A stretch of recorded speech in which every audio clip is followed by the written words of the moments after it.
Algebra 1 EOC review question number 6. An airplane's altitude in feet during its descent for landing can be found using the function f of x equals negative 300x plus 30,000, where x represents the horizontal distance in miles from where the plane begins its descent.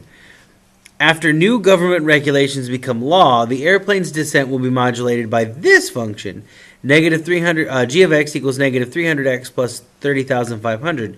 Which statement describes this change? Now, before we look at that, let's look at our two equations. We got negative 300x plus 30,000 and negative 300x plus 30,500.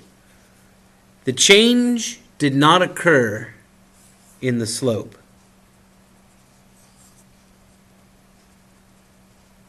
The slope, if you remember, is the rate. So the number of miles per hour, is it number of miles per hour?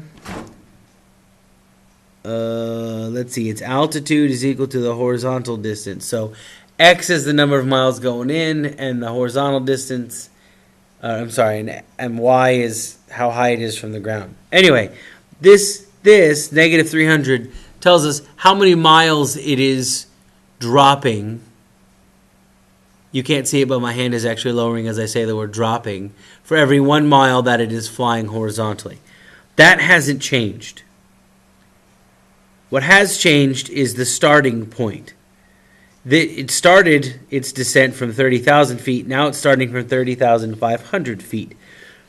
So what we need to do is find an answer that says, hey, it's starting 500 feet higher, because 30,500 would be higher than 30,000.